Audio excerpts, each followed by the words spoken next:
Roethlisberger sure spoke up yesterday. Oh, not about TJ Watt. I mean, he did that too. But he also made it known he's nervous. And a lot of guys are nervous. And also, by the way, that's not necessarily a bad thing. Good morning to you. Good Thursday morning. I'm Dejan Kovacevic of DK Pittsburgh Sports. This is Daily Shot of Steelers. It comes your way bright and early every weekday morning if you're into hockey and or baseball. I also offer up daily shots of Penguins and Pirates right where you found this. Of course, Ben made headlines locally and nationally by standing up for TJ and making clear his stance that the Steelers should pay him, quote, whatever he wants. That's reading the room. That's reacting to the room. And good for him and all that. I'm not going to get into any of that kind of drama, mostly because I believe, as I have all along, this is going to get done. This is going to get done. That football flies into the air in Orchard Park, New York at 1:02 p.m. Eastern Time. Not now, not later today, not tomorrow, not the day after that. There's time. There's time. And for all these people to be suggesting right there in front of cameras and microphones, as Mike Tomlin did on Tuesday, that they're optimistic that this will get done, somebody knows something. For TJ to go out there and take the field for practice as he did yesterday, full participant, the whole deal, somebody knows something. It'll get done. And right now, in my eyes, the bigger deal, because it's screaming at us with the high beams flashing, is this football game. And to hear Ben talk about being nervous, it's, well, just listen to yourself what he had to say. Yes, and yes. Anxious, excited, nervous. A lot of we hold ourselves to high expectations and high standards, and so I think as players you have to. And I'm sure the coaches are a little nervous and anxious too. So what a way to start against a really good football team in a hostile environment. Okay, now know that over the course of the 10.5 minutes that he spent with us, he referred to nerves multiple times, not just his, but also that of the rookies. He talked a lot about the sound in the stadium, about hearing fans in a packed environment, a hostile environment, as he called it, for the first time in a long time. And for a good number of these Steelers, including an uncomfortably large percentage of his offensive line, it'll be the first time they've encountered that. Sure, you had guys, and Ben referenced this as well, like Najee Harris, who played at Alabama, and most major college environments can get you acclimated to that sort of thing. But again, it's been a long time. And between that and going on the road and facing a team that's a known commodity that might or might not be the best in the AFC, at worst the second best in the AFC by almost every account, and then knowing among the veterans who were there that they went there last year and didn't do particularly well in the second half of that game and lost, man, there's a lot going on here.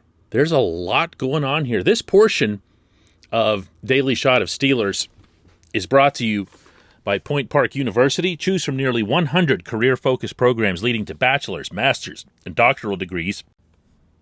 Choose when and how you'll do your studying, whether it's at Point Park's gorgeous downtown Pittsburgh campus, whether it's online, whether it's a flexible hybrid format. Learn more about all of this at pointpark.edu. Nervous is the operative term. I did say at the beginning here that it's also a good thing. Athletes who aren't nervous before major competitions tend to not be very successful, no matter who they are, no matter how much they've accomplished. So I don't mean to take Ben's terminology and throw it back against him here. I'm very much with him on this, and he's used it before. But there are still so many legitimate uncertainties. And I got to tell you, I'm kind of sharing that sentiment. When I think about the Steelers taking the field Sunday, it's not comfortable. I'm nervous, as everyone should be, about this offensive line. I'm nervous about what happens to the running game if the offensive line can't perform as it needs to. I'm nervous about how Matt Canada and Ben himself will respond in that event. I'm way more nervous about the defense than I thought I could be. And that was before seeing the first injury report of the season come out yesterday, and lo and behold, there's Tyson Alualu with an elbow, wasn't able to practice. Alex Highsmith with a groin, he was limited. No, you can't miss them. They've got to get on the field. Now you've got TJ coming in off 3 total practices, presuming this whole episode doesn't blow up in the interim. You've got Joe Schobert calling signals when all he's done to date in a Pittsburgh uniform is play 1/4 of one preseason game against the Detroit Lions. You've got Ahkello Witherspoon presumably taking at least some snaps at corner once you get to that, but even if you don't, you're going to have Cam Sutton back on the inside where he's familiar, but he's not Mike Hilton, and if he's assigned Mike Hilton types of things, it might not go well, and then how will the defense adjust? You've got Devin Bush back from missing an entire year to a major knee surgery, and you've got a really good opponent across from you in both of these settings. Nervous. Nervous is the right word, Ben. It is. What would calm those nerves? Here's my suggestion. Actually, no, this came right out of Ben's mouth yesterday. I think we're going to run the ball about every play.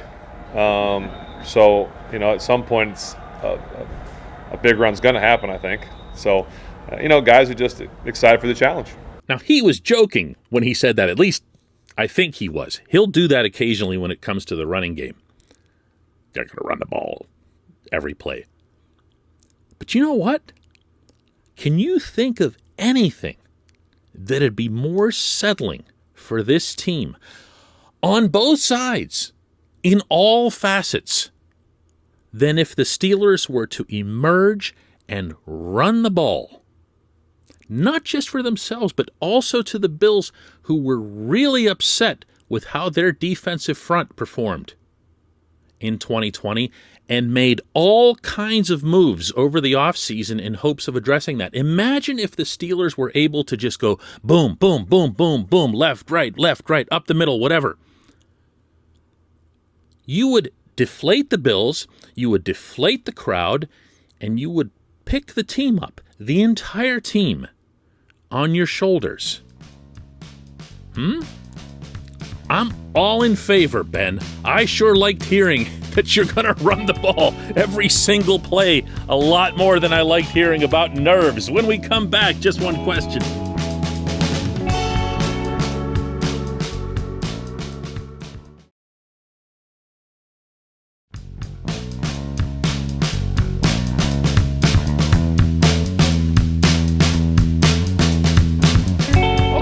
Time for Just One Question. That's always brought to you on this program by the personal injury law firm of Luxembourg, Garbutt, Kelly, and George, LGKG. They represent people who are hurt in car accidents, who need assistance with workers' comp, who filed medical malpractice claims.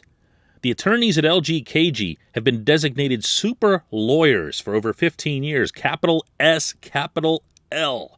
That's reserved for the top 5% of all attorneys across our Commonwealth. Learn more about them at lgkg.com or by calling 888-842-5454. Today's question comes from Bubba, who asks, what kind of depth do the Steelers have? Can they survive injuries? Depth in the preseason looked shaky. Who are the guys that drop the Jenga stack on the season if they get hurt? Love the wording there.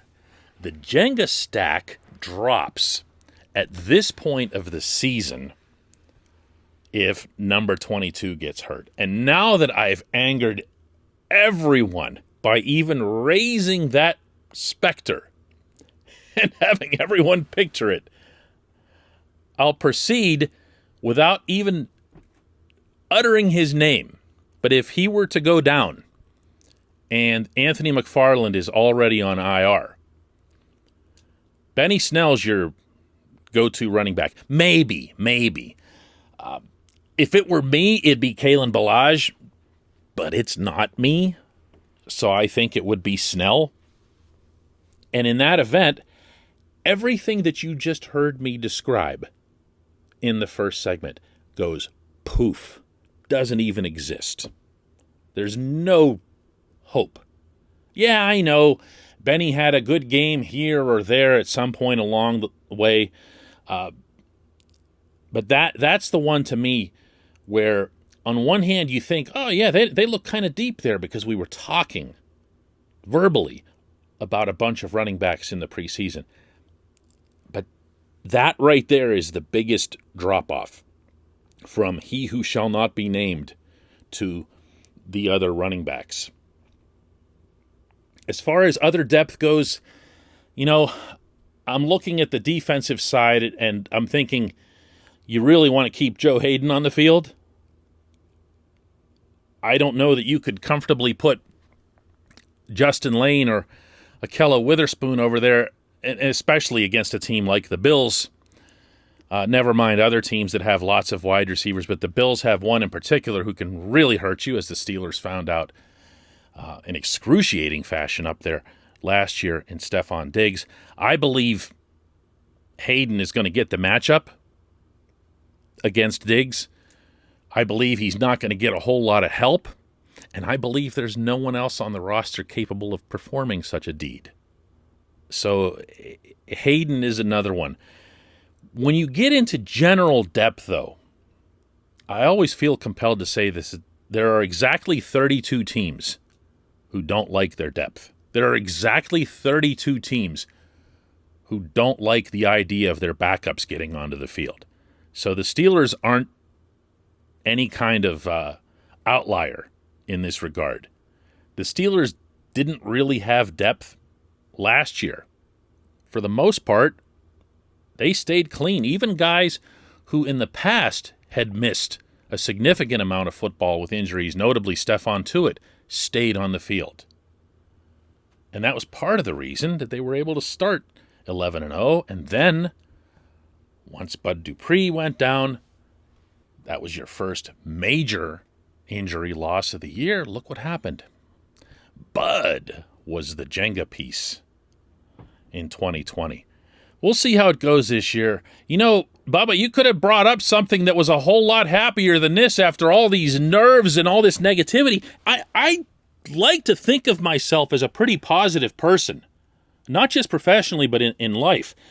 Way more often than not, for those of you who are new to this show or new to my work in general, including the writing, I'm really an upbeat guy. I just have bona fide concerns about the Steelers heading into this particular Sunday. And to throw you at least one bone for something that I feel good about, picture any winning result on Sunday. Any, regardless of how it's achieved. The classic ugly W? Picture how the Steelers and their fans and everyone else will respond to that football team going up there and coming away with the only outcome that matters. Changes everything, doesn't it? I appreciate the question, Bubba. I appreciate everybody listening to Daily Shot of Steelers. I'll be over at the Rooney Complex today covering practice, and we'll do another one of these tomorrow.